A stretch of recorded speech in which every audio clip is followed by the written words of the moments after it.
Welcome students in the third part of video tutorial of chapter 1. I hope all of you are doing well at homes with your parents. आज का हमारा topic है types of chemical reactions. जैसे कि हमने chemical reaction को define किया था कि वन और मोर सब्सटेंसेस जिन्हें हम रिएक्टेंट्स बोलते हैं आर कन्वर्टेड इनटू वन और मोर डिफरेंट सब्सटेंसेस जिन्हें हम प्रोडक्ट्स बोलते हैं। तो इसी डेफिनेशन के बेसिस के ऊपर केमिकल रिएक्शंस को मेनली 5 कैटेगरीज में डिवाइड किया जाता है। इसी कैटेगराइजेशन को हम टाइप्स ऑफ केमिकल रिएक्शंस बोलते हैं। चलिए इस टॉपिक का टेक्स्ट रीड करते हैं। We have learned in class 9th that during a chemical reaction atoms of one element do not change into those of another element. Class 9th में हमने atom को ऐसे डिफाइन किया था कि an atom is the smallest particle of the element that can exist independently and retain all its chemical properties. It means एक atom किसी element का छोटे से छोटा पार्टिकल होता है जो अपने आप में एग्जिस्ट कर सकता है और उस एलिमेंट की केमिकल प्रॉपर्टीज़ को बनाए रखता है। इसी वजह से एक केमिकल रिएक्शन के दौरान किसी एलिमेंट के एटम्स किसी दूसरे एलिमेंट के एटम्स में चेंज नहीं होते और ना ही एटम्स किसी मिक्सचर में से गायब हो जाते हैं और ना ही कहीं से आ जाते हैं। Actually chemical reactions involve the breaking and making of bonds between atoms to produce new substances. You will study about types of bonds formed between atoms in chapters 3rd and 4th। और वो जो atoms के बीच bonds हैं वो chemical reaction में टूट जाते हैं और नए बॉन्ड्स बन जाते हैं। नए बॉन्ड बनने से नए सब्सटेंसेस भी बन जाते हैं। जो टाइप्स ऑफ बॉन्ड्स हैं वो हम सब्सिक्वेंट चैप्टर 3rd और 4th में स्टडी करेंगे। Okay, now let us look at the first type of chemical reaction that is combination reaction. इसकी डेफिनेशन रीड करते हैं। A combination reaction is a reaction where 2 or more elements or compounds means reactants combine to form a single compound means product। एक combination reaction वो reaction होती है जिसमें 2 या 2 से ज़्यादा रिएक्टेंट्स मिलके एक सिंगल प्रोडक्ट बना रहे हों। तो फिर कम्बिनेशन रिएक्शन को इस तरह से रिप्रेजेंट किया जाता है जिसमें ए और बी कोई 2 रिएक्टेंट्स हैं, ये कंबाइन होके एक प्रोडक्ट बना रहे हैं ए बी। एक्टिविटी 1.4 में कम्बिनेशन रिएक्शन की एक एग्जांपल दी गई है जिसमें एक बीकर में आप लोगों ने कैल्शियम ऑक्साइड या क्विकलाइम को डालना है और उसमें धीरे धीरे वाटर ऐड करना है। इसमें हमने बीकर को टच करके देखेंगे जो भी केमिकल रिएक्शन होगा क्या उसमें टेम्परेचर में कोई चेंज आएगा कि नहीं। Calcium oxide reacts vigorously with water to produce slaked lime calcium hydroxide releasing a large amount of heat. Vigorously का मीनिंग होता है वेरी एग्रेसिवली और we can say very fastly. It means calcium oxide जो है वो water के साथ बहुत एग्रेसिवली रिएक्ट करता है और इसके साथ कंबाइन होकर बन जाता है कैल्शियम हाइड्रोक्साइड और साथ में हीट भी एज एनर्जी रिलीज़ होती है। जैसा कि हमें पता ही है किसी भी केमिकल चेंज या केमिकल रिएक्शन में एनर्जी एब्जॉर्ब होती है या रिलीज़ होती है। तो इस कम्बिनेशन टाइप ऑफ रिएक्शंस में एनर्जी रिलीज़ होती है इन द फॉर्म ऑफ हीट जो पूरे सॉल्यूशन के टेम्परेचर को राइज कर देती है। जैसा कि आप देख पा रहे हो इक्वेशन 1.13 एक्टिविटी 1.4 की केमिकल रिएक्शन को रिप्रेजेंट कर रही है जिसमें calcium oxide means quicklime. Quick का मीनिंग आपको पता ही है वेरी फास्ट। जब ये क्विकलाइम वाटर के साथ कंबाइन होता है और वो बन जाता है कैल्शियम हाइड्रोक्साइड या स्लेक्ट लाइम। स्लेक्ट का मीनिंग होता है जिसकी प्यास बुझ गई हो। मीन्स जो क्विक था जो वेरी फास्ट था उसने वाटर के साथ कंबाइन किया, उसकी प्यास बुझ गई, अब वो स्लेक्ट लाइम बन चुका है। क्योंकि हीट एनर्जी कैल्शियम ऑक्साइड और वाटर के कम्बिनेशन के बाद रिलीज़ होती है मीन्स उसके बीच जो कम्बिनेशन रिएक्शन है उसके होने के बाद होती है, तो इसी वजह से हीट को फिर प्रोडक्ट साइड पे लिखा गया है। Okay, in this reaction calcium oxide and water combine to form a single product that is calcium hydroxide। तो इस रिएक्शन में कैल्शियम ऑक्साइड और वाटर कंबाइन होकर एक प्रोडक्ट बना रहे हैं कैल्शियम हाइड्रोक्साइड। हीट को हम कोई प्रोडक्ट नहीं मान सकते क्योंकि केमिकल रिएक्शन में या तो कोई एनर्जी एब्जॉर्ब होती है या तो रिलीज़ होती है। तो ठीक है, एनर्जी का तो मीन्स एक्सचेंज होना ही होना है, तो इसी वजह से इसको प्रोडक्ट या रिएक्टेंट नहीं माना जाता। तो इस रिएक्शन में फिर हम एक ही प्रोडक्ट मानेंगे that is calcium hydroxide. Such a reaction in which a single product is formed from 2 और more reactants is known as a combination reaction. ठीक है, वो रिएक्शन जिसमें एक प्रोडक्ट बन रहा हो, 2 या 2 से ज़्यादा रिएक्टेंट्स मिलके, उसे हम कम्बिनेशन रिएक्शन बोल देते हैं। केमिकल इक्वेशन 1.13 का जो प्रोडक्ट है स्लेक्ट लाइम, जिसे हम घरों की या बिल्डिंग्स की वॉल्स को वाइट वॉश करने के लिए यूज़ करते हैं। कैल्शियम ऑक्साइड एक वाइट कलर का सब्सटेंस होता है जिसे हम कली भी बोलते हैं, और जब उसको पानी में घोला जाता है तो वो कैल्शियम हाइड्रोक्साइड का एक एक्वस सॉल्यूशन बन जाता है। उसको फिर पेंट की तरह हम वॉल्स के ऊपर स्प्रेड कर देते हैं। जो कैल्शियम हाइड्रोक्साइड की एक थिन लेयर वॉल्स के ऊपर स्टिक हो जाती है, वो धीरे धीरे एटमॉस्फेयर में मौजूद कार्बन डाइऑक्साइड के साथ रिएक्ट कर जाती है, जैसा कि केमिकल इक्वेशन 1.14 में आप देख पा रहे हो। इस रिएक्शन में 2 रिएक्टेंट्स हैं, calcium hydroxide in aqueous form and carbon dioxide in gaseous form. They both reacted together to form calcium carbonate solid and water liquid. 2-3 दिनों के बाद ये जो वाटर लिक्विड है वो एटमॉस्फेयर में इवेपोरेट हो जाता है और कैल्शियम कार्बोनेट सॉलिड वॉल्स को एक शाइनी अपीयरेंस दे देता है। इस पैसेज में ये भी लिखा हुआ है कि ये जो वाइट मार्बल होता है उसका भी केमिकल फार्मूला कैल्शियम कार्बोनेट होता है। ओके, नेक्स्ट चलिए कम्बिनेशन रिएक्शंस की कुछ एग्जांपल्स देख लेते हैं। First we have burning of coal. यहाँ पे मैं आपको एक बात बता दूँ, जब भी हम किसी सब्सटेंस को जलाते हैं उसकी हम केमिकल रिएक्शन ऑक्सीजन गैस के साथ शो करते हैं, क्योंकि किसी भी सब्सटेंस को ऑक्सीजन की प्रेजेंस में ही आग लगती है, वो कंबस्ट होता है। As we know oxygen being a supporter of combustion, अगर ऑक्सीजन वहाँ पे प्रेजेंट नहीं होएगी तो सब्सटेंस को आग नहीं लगेगी। So in the first example burning of coal, coal means कोयला, कार्बन का ही एक रूप होता है। सो जब कार्बन को जलाया जाता है, जो एटमॉस्फेयर में ऑक्सीजन गैस प्रेजेंट होती है वो उसके साथ रिएक्ट कर जाता है और एक प्रोडक्ट बन जाता है carbon dioxide gas. As you can see in this chemical reaction 2 reactants are combining to form 1 product. इस रिएक्शन में भी हीट एनर्जी इवॉल्व होती है after the combination of the 2 reactants. Second is the formation of water from hydrogen and oxygen gases. इसमें भी hydrogen gas को ठीक है जलाया जाता है, ऑक्सीजन जो एटमॉस्फेयर में प्रेजेंट होती है उसके साथ हाइड्रोजन रिएक्ट करके H2O के मॉलिक्यूल बन जाते हैं। Then in simple language we can say that when 2 or more substances, elements or compounds combine to form a single product, the reactions are called the combination reactions. In activity 1.4, we also observed that a large amount of heat is evolved. This makes the reaction mixture warm. Reactions in which heat is released along with the formation of products are called exothermic chemical reactions. Activity 1.4 में दोनों reactants के combination के बाद बहुत ज़्यादा heat evolve होती है। ये जो हीट है पूरे रिएक्शन मिक्सचर को गर्म कर देती है। वो रिएक्शंस जिनमें प्रोडक्ट्स की फॉर्मेशन के साथ हीट भी रिलीज़ होती हो उनको एक्सोथर्मिक केमिकल रिएक्शंस बोलते हैं। Okay, further we have some examples of exothermic reactions. Look at the chemical equation 1.17 and read the passage given below. Then write the chemical equation 1.18. You will come to know that in these chemical reactions, along with the formation of products, there is also evolution of heat. So these examples will clear the concept of exothermic reactions. Okay, next is our second type of chemical reaction, that is decomposition reaction. जैसे कि combination का meaning होता है जुड़ना और decomposition का meaning होता है टूटना, ये कम्बिनेशन रिएक्शन के बिल्कुल ऑपोजिट रिएक्शन होती है। कम्बिनेशन रिएक्शन में 2 या 2 से ज़्यादा रिएक्टेंट मिलके एक प्रोडक्ट बनते हैं, बट डीकम्पोजिशन रिएक्शन में एक रिएक्टेंट टूट के 2 या 2 से ज़्यादा प्रोडक्ट्स में कन्वर्ट हो जाता है। चलिए डीकम्पोजिशन रिएक्शन की डेफिनेशन रीड करते हैं। The reaction in which a single compound breaks down into 2 or more than 2 elements or new compounds is called decomposition reaction. This kind of reactions require an energy source such as light, heat or electricity which breaks the bonds of the compounds.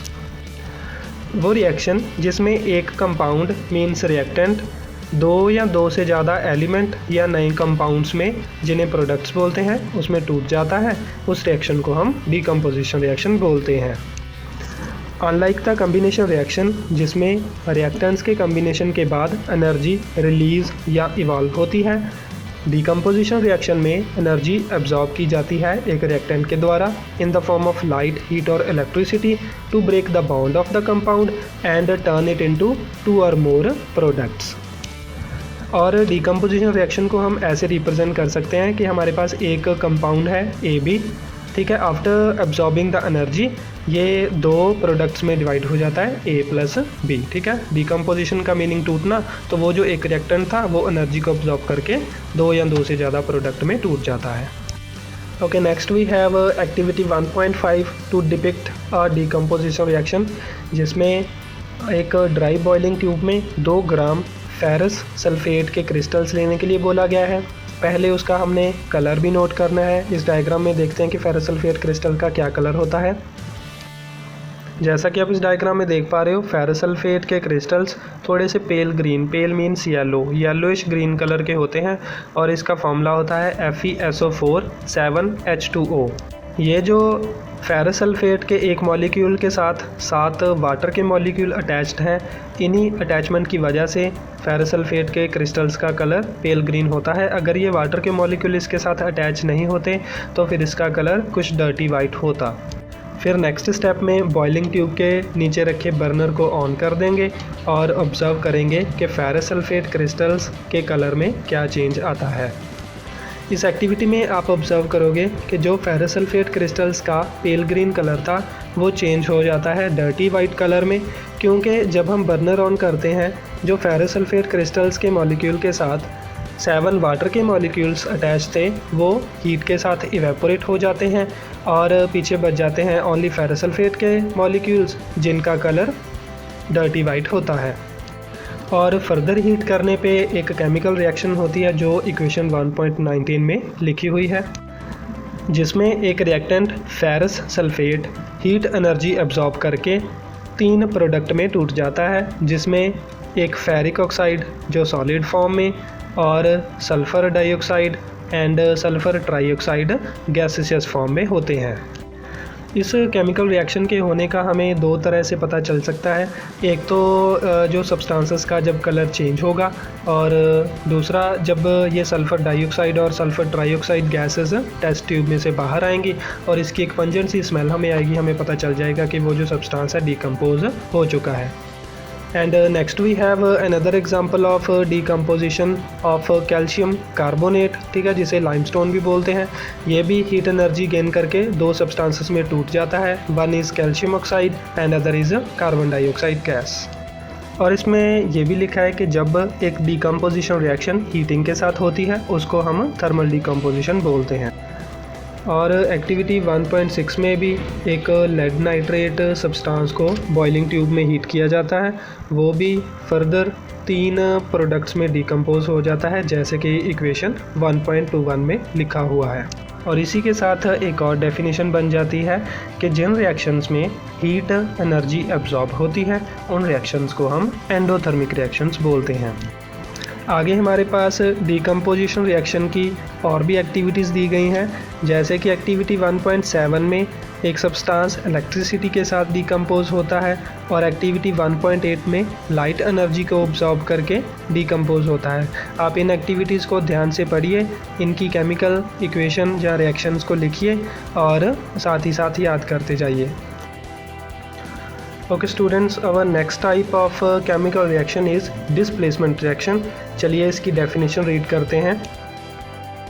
Displacement reaction is a chemical reaction in which a more reactive element displaces a less reactive element from its compound. Both metals and non-metals take part in displacement reactions. Displacement reaction एक chemical reaction होती है जिसमें ज़्यादा reactive element कम reactive element को displace या replace कर देता है उसके कंपाउंड सॉल्यूशन में से। डिस्प्लेसमेंट रिएक्शंस में दोनों ही मेटल्स और नॉन मेटल्स पार्ट लेते हैं। तो डिस्प्लेसमेंट रिएक्शन की कुछ एग्जांपल्स देखने से पहले हमें ये पता होना चाहिए कि कौन सा एलिमेंट ज़्यादा रिएक्टिव है, कौन सा कम रिएक्टिव है। तो हमारे पास एक टेबल है जिसमें रिएक्टिविटी सीरीज़ दी गई है मेटल्स की in the decreasing order of their reactivity. जैसा कि आप इस टेबल को देख पा रहे हो, this is the table of reactivity series of metals. means all of the elements covered in this table are metals except hydrogen. इस टेबल के फर्स्ट कॉलम में एलिमेंट के सिंबल्स, सेकंड कॉलम में उनके नेम्स और थर्ड कॉलम में उनको याद कैसे करना है उसकी एक ट्रिक लिखी हुई है। ये जो मेटल्स की रिएक्टिविटी का टेबल इस हिसाब से डिज़ाइन किया जाता है कि ये जो जितने भी एलिमेंट्स ठीक है यहाँ पे मेंशन्ड है उनको फ्री फॉर्म में एक्सट्रैक्ट करने के लिए हमें कितनी एनर्जी देनी पड़ती है। जैसे कि गोल्ड हमें पता है ठीक है, जब हम उसको एक्सट्रैक्ट करते हैं वो बिल्कुल प्योर फॉर्म में मिलता है, मीन्स उसका किसी भी और एलिमेंट के साथ कंपाउंड नहीं होता, मीन्स सबसे कम उसको एनर्जी देनी पड़ती है, तो फिर वो सबसे कम रिएक्टिव है। तो उसके ऊपर हमारे पास सिल्वर है। सिल्वर कभी कभी फ्री फॉर्म में भी मिल जाता है, प्योर फॉर्म में भी मिल जाता है, कभी कभी कंपाउंड फॉर्म में भी मिलता है, तो इसीलिए उसको फिर गोल्ड के ऊपर रखा गया है। अगर हम इस टेबल के ठीक है ऊपर की तरफ मूव करते जाएं तो ये जो एलिमेंट्स हैं ये हमें फिर कंपाउंड फॉर्म में मिलने लग जाते हैं, तो फिर इनको वो कंपाउंड को तोड़ने के लिए, इनको प्योर फॉर्म में एक्सट्रैक्ट करने के लिए एनर्जी भी ज़्यादा लगती है और इन एलिमेंट्स की रिएक्टिविटी भी बढ़ती जाती है जैसे जैसे हम इस टेबल के ऊपर की तरफ मूव करते जाते हैं। जैसे कि सबसे टॉप पे पोटाशियम एलिमेंट प्लेस्ड है, इसको प्योर फॉर्म में एक्सट्रैक्ट करने के लिए बाकी एलिमेंट्स के कंपैरेटिवली सबसे ज़्यादा एनर्जी लगती है, तो इसी वजह से इस एलिमेंट को या इस मेटल को मोस्ट रिएक्टिव एलिमेंट बोला जाता है। इस टेबल के एलिमेंट्स को इसी ऑर्डर में याद करने के लिए एक ट्रिक लिखी गई है। Please stop calling me a cute zebra, I like her call mine smart goat. ठीक है, इस लाइन को आप 4-5 बार बिना देखे बोल लीजिए, आपको पूरा टेबल इसी ऑर्डर में याद हो जाएगा। चलिए एक्टिविटी 1.9 की हेल्प से एक डिस्प्लेसमेंट रिएक्शन की एग्जांपल देखते हैं। इस एक्टिविटी में आपने 3 आयरन की नेल्स लेनी है, इसको क्लीन कर लेना है bye rubbing with sand paper two remove the rust particles. फिर 2 टेस्ट ट्यूब्स मार्क कर लेनी है A एंड B। फिर इन दोनों टेस्ट ट्यूब में 10 ml कॉपर सल्फेट का सोल्यूशन डालना है। फिर 2 आयरन की नेल्स को थ्रेड के साथ बांध के टेस्ट ट्यूब B में जिसमें कॉपर सल्फेट का सोल्यूशन है उसमें 20 मिनट्स के लिए डिप करके रखना है और एक आयरन की नेल को ठीक है साइड पे रखना है कंपैरिजन करने के लिए। 20 मिनट्स के बाद दोनों ही आयरन की नेल्स को कॉपर सल्फेट के सोल्यूशन में से निकाल लीजिए।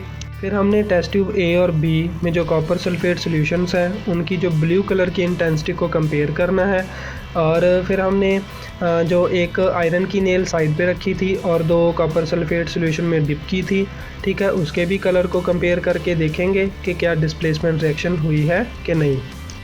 इस डायग्राम में आप टेस्ट ट्यूब B का सेटअप देख पा रहे हो।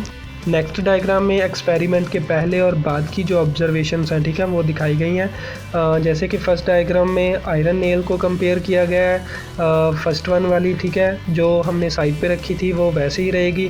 सेकंड वन वाली जो मीन्स कॉपर सल्फेट के सोल्यूशन में डाली थी ठीक है वो ब्राउनिश कलर की हो जाती है। ये रस्ट का कलर नहीं होता, ये एक्चुअली कॉपर के जो पार्टिकल्स हैं वो आयरन की नेल के ऊपर स्टिक हो जाते हैं। क्योंकि आयरन ठीक है एक ज़्यादा रिएक्टिव मेटल होने की वजह से कॉपर के जो पार्टिकल्स होते हैं कॉपर सल्फेट सॉल्यूशन में उसको डिस्प्लेस कर देते हैं। मींस कॉपर आयरन के ऊपर स्टिक हो जाता है और आयरन के कुछ एटम्स कॉपर सल्फेट के सॉल्यूशन में गिर जाते हैं, मींस वो आयरन सल्फेट बन जाते हैं और कॉपर के जो पार्टिकल्स हैं वो अलग हो जाते हैं। क्योंकि अभी टेस्ट ट्यूब B में कॉपर सल्फेट के पार्टिकल्स फेरस सल्फेट या आयरन सल्फेट में कन्वर्ट हो चुके हैं, इसी वजह से उसका कलर फेंट हो जाता है। जैसे कि मैंने पहले भी बताया कि फेरस सल्फेट का कलर डर्टी वाइट या कलरलेस होता है, तो वो कलर टेस्ट ट्यूब B में दिखाया गया है। इस एक्टिविटी में जो केमिकल रिएक्शन होती है वो इक्वेशन 1.24 में दिखाई गई है। ठीक है, आयरन मीन्स सॉलिड जो नेल्स थी वो कॉपर सल्फेट के सॉल्यूशन में डाली जाती हैं। ठीक है, आयरन कॉपर से ज़्यादा रिएक्टिव होने की वजह से ठीक है कॉपर को डिस्प्लेस कर देता है, फेरस सल्फेट सॉल्यूशन बन जाता है और कॉपर अलग हो जाता है। In other words we can say एक ज़्यादा रिएक्टिव मेटल कम रिएक्टिव मेटल को उसके मेटल सॉल्यूशन में से डिस्प्लेस कर दे, उसे हम डिस्प्लेसमेंट रिएक्शन बोलते हैं। इसकी एक टर्म एंड कंडीशन होती है कि डिस्प्लेसमेंट रिएक्शन होने के लिए जिस मेटल सोल्यूशन में हम कोई और मेटल डालते हैं वो उस मेटल सोल्यूशन में जो मेटल के पार्टिकल हैं उससे ज़्यादा रिएक्टिव होनी चाहिए, तब ही ये डिस्प्लेसमेंट रिएक्शन होती है। अगर वो जो मेटल हम डाल रहे हैं मेटल सोल्यूशन के पार्टिकल से कम रिएक्टिव है तो फिर ये रिएक्शन नहीं होती। Further we have 2 more examples of displacement reactions. Zinc and lead being more reactive than copper, they both displace copper from its compound solution. Further in the text we have another type of chemical reaction, that is double displacement reaction. चलिए इसकी definition read करते हैं। A double displacement reaction is a type of chemical reaction where two compounds react and the positive ions cation and the negative ions anion of the two reactants switch places forming two new compounds or products. इसकी definition को इस diagram से समझते हैं। जैसे कि हमारे पास यहाँ पे 2 कंपाउंड हैं AB और CD, ठीक है। इसके A और C पॉजिटिव आयंस हैं और B एंड D, ठीक है, नेगेटिव आयंस हैं। इसमें क्या होगा कि ये जो A पॉजिटिव आयन है वो C को डिस्प्लेस कर रहा है और C जो है वो A को डिस्प्लेस कर रहा है, ठीक है। और 2 नए कंपाउंड बन रहे हैं CB एंड AD। तो इस तरह की रिएक्शन जिनमें 2 कंपाउंड के आयंस एक दूसरे को डिस्प्लेस कर रहे हों, इस तरह की रिएक्शन को डबल डिस्प्लेसमेंट रिएक्शन बोलते हैं। ये इस टाइप ऑफ केमिकल रिएक्शन को समझने के लिए एक्टिविटी 1.10 देखते हैं। एक टेस्ट ट्यूब में 3 ml सोडियम सल्फेट लेना है और दूसरी टेस्ट ट्यूब में 3 ml बेरियम क्लोराइड सॉल्यूशन लेना है। फिर दोनों सॉल्यूशंस को एक टेस्ट ट्यूब में हमने मिक्स करना है। हम यहाँ पे ऑब्ज़र्व करेंगे कि जिस टेस्ट ट्यूब में हमने ये दोनों सॉल्यूशंस को मिक्स किया है वहाँ पे एक नीचे वाइट कलर का सब्सटेंस नीचे बैठ जाता है जिसे हम प्रेसिपिटेट बोलते हैं। और कोई भी रिएक्शन जिसमें प्रेसिपिटेट प्रोड्यूस हो रहा हो उस रिएक्शन को प्रेसिपिटेशन रिएक्शन बोलते हैं। ज़रूरी नहीं है कि प्रेसिपिटेट का कलर वाइट ही हो, ठीक है, कोई भी कलर का प्रेसिपिटेट बन सकता है। And most of the double displacement reactions are precipitation reactions also. Activity 1.10 की जो केमिकल रिएक्शन है वो इक्वेशन 1.27 में लिखी हुई है, जिसमें 2 compound sodium sulphate and barium chloride एक दूसरे के साथ रिएक्ट करते हैं। इसमें जो दोनों ही कंपाउंड के पॉजिटिव आयंस हैं सोडियम एंड बेरियम, ठीक है, वो अपनी प्लेसेस को स्विच करके नए कंपाउंड बन जाते हैं barium sulphate and sodium chloride. So we can say वो रिएक्शंस जिनके रिएक्टेंट्स के बीच आयंस का एक्सचेंज होता हो उन रिएक्शंस को हम डबल डिस्प्लेसमेंट रिएक्शंस बोलते हैं। And next is our last type of chemical reaction, that is oxidation and reduction. Okay, to understand the oxidation and reduction reactions, let us see the activity 1.11.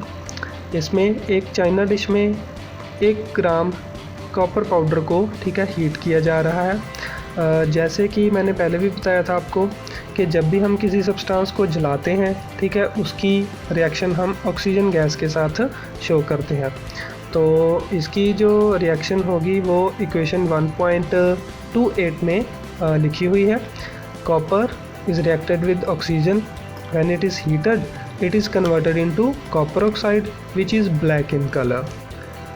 If hydrogen gas is passed over this heated material copper oxide, the black coating on the surface turns brown as the reverse reaction takes place and the copper is obtained. अगर इस copper oxide material में से hydrogen gas को, ठीक है, पास कर दिया जाए तो ये जो ब्लैक कोटिंग है वो ब्राउन कलर में टर्न हो जाती है, क्योंकि वो एक रिवर्स रिएक्शन हो जाती है जिसमें हम कॉपर को दोबारा ऑब्टेन कर लेते हैं। If a substance gains oxygen during a reaction, it is said to be oxidised. किसी भी केमिकल रिएक्शन के दौरान अगर कोई सब्सटेंस ऑक्सीजन को गेन करता है तो उसे ऑक्सीडाइज्ड बोला जाता है, अगर वो ऑक्सीजन को लॉस करता है तो उसे रिड्यूस्ड बोला जाता है। जैसे कि इक्वेशन 1.29 में कॉपर ऑक्साइड में से ऑक्सीजन, ठीक है, रिमूव हो रहा है और वो हाइड्रोजन के साथ अटैच हो रहा है, means copper oxide is being reduced and hydrogen is being oxidised. और शब्दों में कहें तो एक केमिकल रिएक्शन के दौरान एक सब्सटेंस ऑक्सीडाइज होता है जबकि दूसरा रिड्यूस होता है। Such reactions are called oxidation reduction reactions और रिडॉक्स रिएक्शंस। जैसा कि आप इक्वेशन 1.30 में देख पा रहे हो, कॉपर ऑक्साइड जो है वो ऑक्सीजन को लॉस कर रहा है, इसी वजह से इसको रिडक्शन बोलते हैं। और हाइड्रोजन जो है वो ऑक्सीजन को गेन कर रहा है, इसी वजह से इसको ऑक्सीडेशन बोलते हैं। हमारे पास रिडॉक्स रिएक्शन की कुछ और एग्जांपल्स हैं जो कि इक्वेशन 1.31 एंड 32 में दी गई हैं। In reaction 1.31, carbon is oxidized to CO, means carbon monoxide, and zinc oxide is reduced to zinc. In reaction 1.32, HCl is oxidized to Cl2, whereas manganese oxide is reduced to manganese chloride. From the above examples, we can say that if a substance gains oxygen or loses hydrogen during a reaction, it is oxidised. ऊपर दी गई हुई examples को देख के हम कह सकते हैं कि अगर कोई सब्सटेंस ऑक्सीजन को गेन करता है या हाइड्रोजन को लॉस करता है उसको हम ऑक्सीडाइज्ड बोलेंगे। If a substance loses oxygen और gains hydrogen during a reaction, it is reduced. अगर कोई सब्सटेंस केमिकल रिएक्शन के दौरान ऑक्सीजन को लॉस करता है या हाइड्रोजन को गेन करता है तो उसे रिड्यूस्ड बोलेंगे। स्टूडेंट्स, इसी टॉपिक के साथ जो हमारा टाइप्स ऑफ केमिकल रिएक्शंस का मेन टॉपिक है वो कंप्लीट होता है। Thank you for watching the video and have a very nice day. जैसा कि आप लोग जानते ही हो कि लॉकडाउन का पीरियड एक्सटेंड हो गया है। आपकी क्वेरीज लेने के लिए मैंने टेलीग्राम एप्लीकेशन के ऊपर 2 चैनल्स बनाए हैं जिनका लिंक मैं आपको वीडियो के डिस्क्रिप्शन में डाल रहा हूँ। टेलीग्राम एप्लीकेशन को आप प्ले स्टोर या माइक्रोसॉफ्ट स्टोर से डाउनलोड कर सकते हो। ये दोनों ही एंड्रॉयड और विंडोज़ प्लेटफॉर्म के ऊपर अवेलेबल है। इस एप्लीकेशन को डाउनलोड करने के बाद जो वीडियो डिस्क्रिप्शन में सबसे पहला लिंक रहेगा उस चैनल का नाम है क्लास 10th साइंस नोट्स। ये एक ब्रॉडकास्ट ग्रुप है। इसमें आपको NCERT टेक्स्ट बुक के चैप्टर्स, ठीक है, उसके इन टेक्स्ट या एक्सरसाइज के क्वेश्चन आंसर्स, वीडियो के लिंक्स या एक्स्ट्रा इंपॉर्टेंट क्वेश्चन आंसर, जो भी कंटेंट है वो इस ब्रॉडकास्ट ग्रुप में आपको मिलेगा। आपने मीन्स उस लिंक के ऊपर क्लिक करके इस चैनल को ज्वाइन कर लेना है और जो भी कंटेंट है वो आप यहाँ से डाउनलोड या व्यू कर सकते हो। वीडियो के डिस्क्रिप्शन में जो सेकंड लिंक दिया गया है वो एक चैटिंग चैनल का है जिसका नाम है क्लास 10th साइंस चैट। ये एक मल्टीकास्ट ग्रुप है, ठीक है, इसको कोई भी ज्वाइन कर सकता है। इस ग्रुप में आप लोग अपनी queries in the form of text या पिक्चर्स, ठीक है, डाल दीजिए और उसका सोल्यूशन आपको इसी ग्रुप में मिल जाएगा। वीडियो के डिस्क्रिप्शन में जो थर्ड लिंक दिया गया है वो मेरा टेलीग्राम एप्लीकेशन का पर्सनल नंबर है। अगर आप ग्रुप में कोई मैसेज नहीं डालना चाहते हो, पर्सनली कांटेक्ट करना चाहते हो तो वो आप इस लिंक को यूज़ करके कर सकते हो।